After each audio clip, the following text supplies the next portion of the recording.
Welcome back to Freedom Fridays, and thank you for tuning in again. We've been talking the last few weeks about how can we defend creationism scientifically. And the next question that we're going to take a look at is there evidence around the world for a global flood? Some have suggested that the global flood didn't happen globally, that it was regional, and that the historical biblical writers were writing about something that happened only in their region. Is there evidence for a global flood? And if you think about a global flood, what would you expect? When you see floods around, what would you expect? And when we look around the world, what we find is rock layers with fossils buried in them all around the globe. And some of them, we find sea creature fossils, a fossil of a sea creature, all the way in every region, including at the top of Mount Everest. They've found fossils at the top of Mount Everest that are actually sea creatures. Well, how in the world, without a global flood, did that get up there? Well, obviously, there was a global flood then. And when we see around us, what other evidence do we see for a global flood? And for years and years, people have said that the Grand Canyon in the United States here is an example of millions and millions of years, and that the rock layers in the Grand Canyon were laid out over millions and millions and millions of years. And does that happen that way? Well, the evidence is now showing that no, it doesn't happen that way.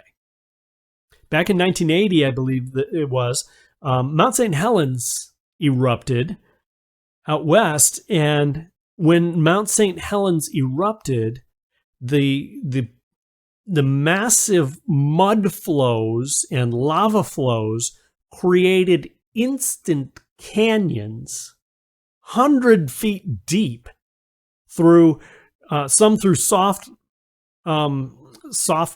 dirt and soft sediment, and some of it right through rock, hundreds of feet deep.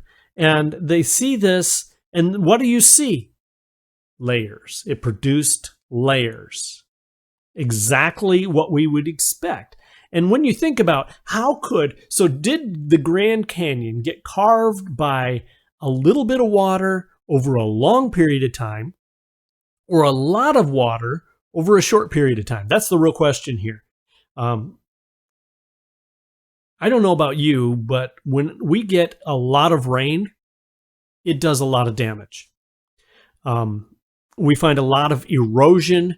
We live not far from a river, and the riverbanks all get eroded when the water level is high, and there's a lot of rushing river and a lot of rushing water that tends to erode the bank away and cut into things. But the normal erosion that we find year after year is very minor in comparison to that. So the fact that we observe there would suggest to us that something to produce the magnitude of the Grand Canyon must be a massive flood of water flowing through there at phenomenal speeds to carve that canyon. Otherwise, why isn't the Mississippi River making a Grand Canyon right through the middle of the United States?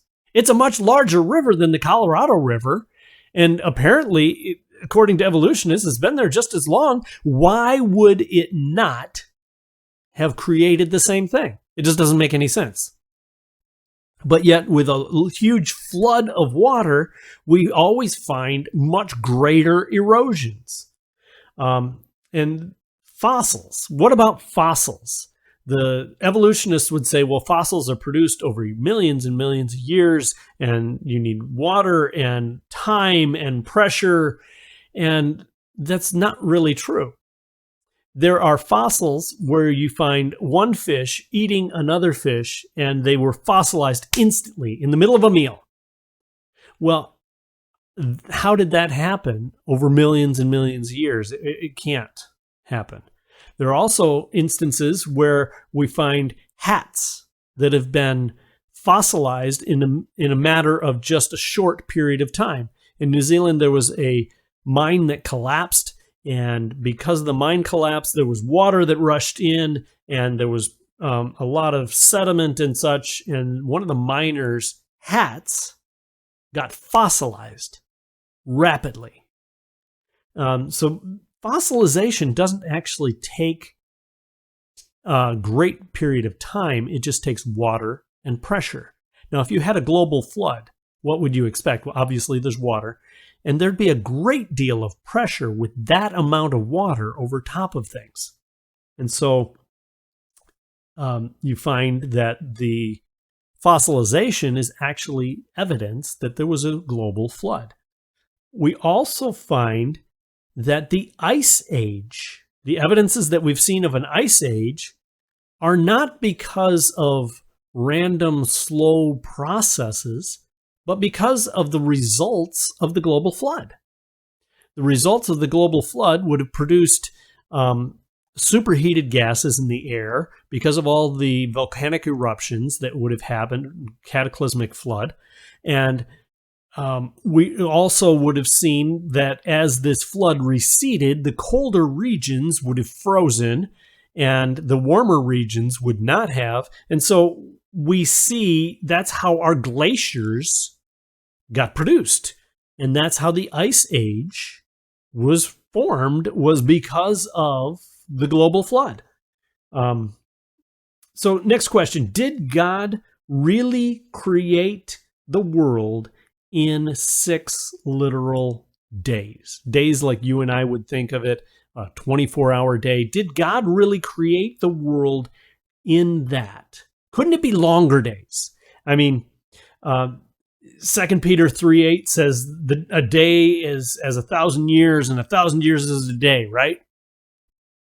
Actually, it doesn't. If we take a look at 2 Peter 3:8, and we'll deal with that first. 2 Peter 3:8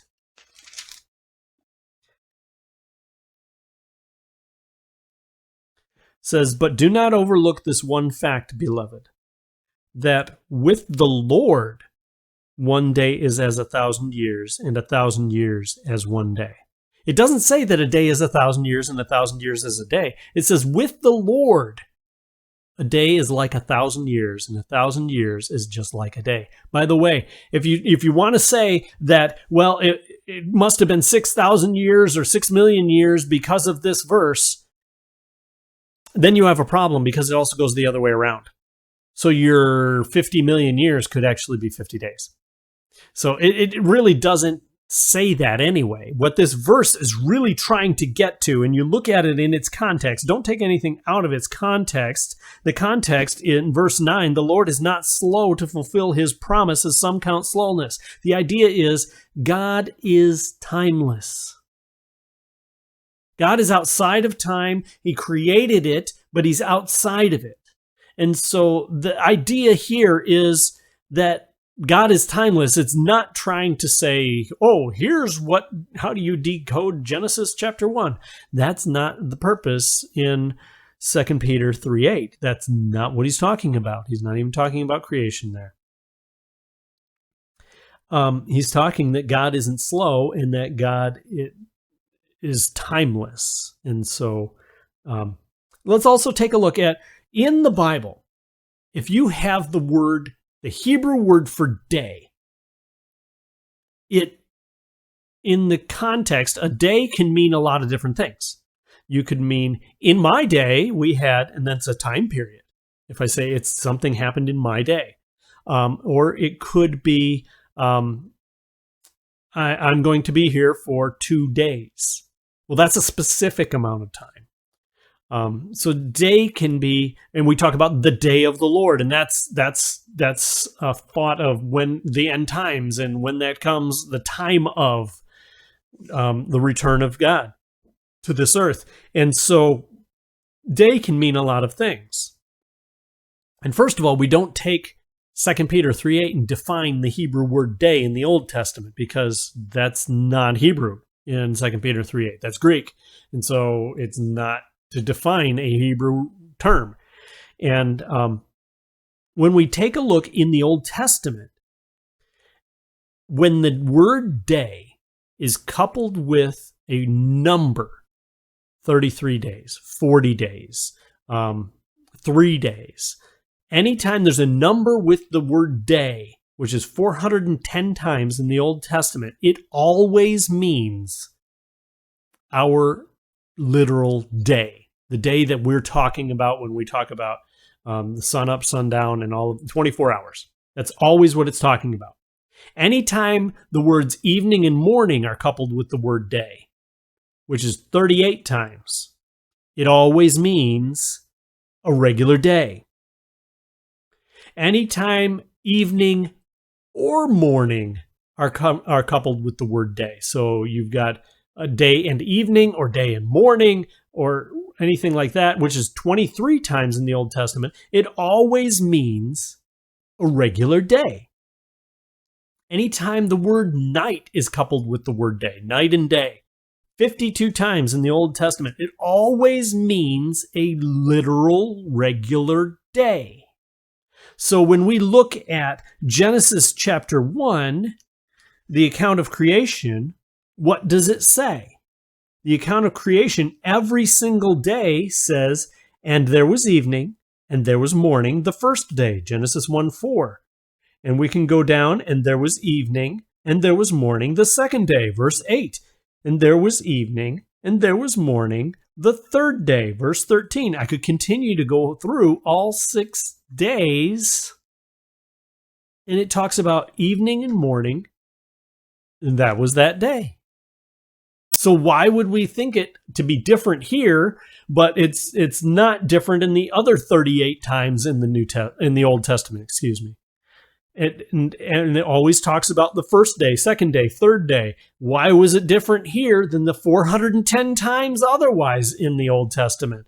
It just doesn't make sense. Also, if you take a look at the order, it doesn't make sense with evolution anyway. And then when you think about the purpose of the week, the structure of our week, 7 days, Sunday to Saturday, it is all based on creation. When you look at when our week was created, it's all based on creation. And you look at it, where did it start? It started with the 10 Commandments, the Sabbath day. And why would you keep the Sabbath day holy? Because God created the earth in 6 days and rested on the seventh. Now, if these days were actually millions of years, well, then you have to work for 6 million years, and then you can rest for 7 million, or for 1 million, excuse me. It just doesn't make any sense. It just doesn't make any sense.